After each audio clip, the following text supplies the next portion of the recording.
Bien-aimés en Jésus-Christ, salut et bienvenue à WIFNU, notre communauté qui lit la Bible ensemble pour connaître les promesses qu'on a en Jésus-Christ, notre Sauveur, notre Seigneur et notre espérance. Nous continuons avec Marc chapitre 3. L'homme à la main sèche. Jésus entra de nouveau dans la synagogue. Il s'y trouvait un homme qui avait la main sèche. Il observait Jésus pour voir s'il le guérirait le jour du sabbat. C'était afin de pouvoir l'accuser. Et Jésus dit à l'homme qui avait la main sèche, « Lève-toi, là, au milieu. » Puis il leur dit, « Est-il permis le jour du sabbat de faire du bien ou de faire du mal, de sauver une personne ou de la tuer? » Mais ils gardèrent le silence. Alors, promenant ses regards sur eux avec indignation, et en même temps, affligé de l'endurcissement de leur cœur, il dit à l'homme, « Étends ta main. » Il l'étendit et sa main fut guérie. Les pharisiens sortirent et aussitôt ils se consultèrent avec les Hérodiens sur les moyens de le faire périr. Jésus se retira vers la mer avec ses disciples. Une grande multitude le suivit de la Galilée, et de la Judée, et de Jérusalem, et de l'Idumée, et d'au-delà du Jourdain, et des environs de Tyr et de Sidon. Une grande multitude, apprenant tout ce qu'il faisait, vint à lui.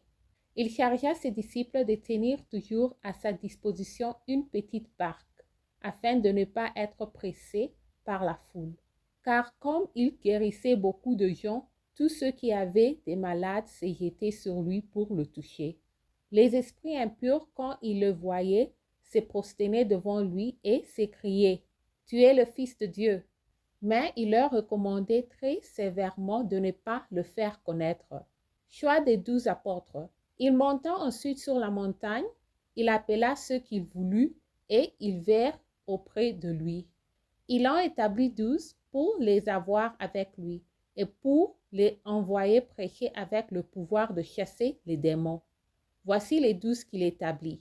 Simon, qu'il nomma Pierre, Jacques, fils de Zébédée, et Jean, frère de Jacques, auquel il donna le nom de Boanerges, qui signifie fils du tonnerre, André, Philippe, Barthélemy, Matthieu, Thomas, Jacques, fils d'Alphée, Thaddée, Simon le Cananite, et Judas Iscario, c'est lui qui livra Jésus.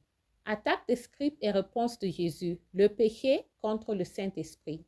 Ils se rendirent à la maison et la foule s'assembla de nouveau, en sorte qu'ils ne pouvaient pas même prendre leur repas.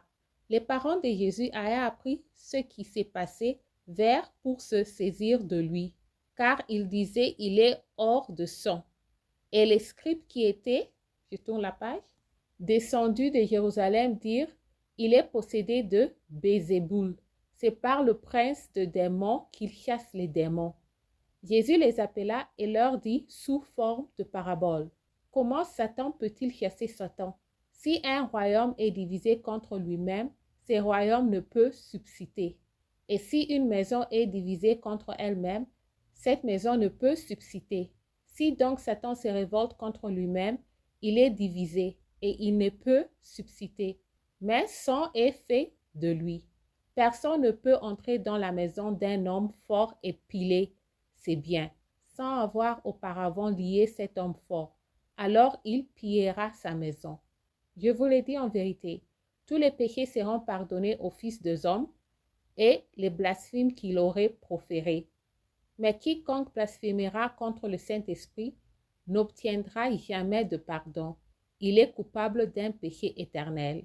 Jésus parla ainsi parce qu'il disait, il est possédé d'un esprit impur. La mère et les frères de Jésus survinrent sa mère et ses frères qui s'éteignaient dehors, l'envoyèrent appeler. La foule était assise autour de lui et on lui dit, voici ta mère et tes frères sont dehors et te demandent. Et il répondit, qui est ma mère et qui sont mes frères? Puis jeta les regards sur ceux qui étaient assis tout autour de lui. Voici, dit-il, ma mère et mes frères. Car quiconque fait la volonté de Dieu, celui-là est mon frère, ma sœur et ma mère.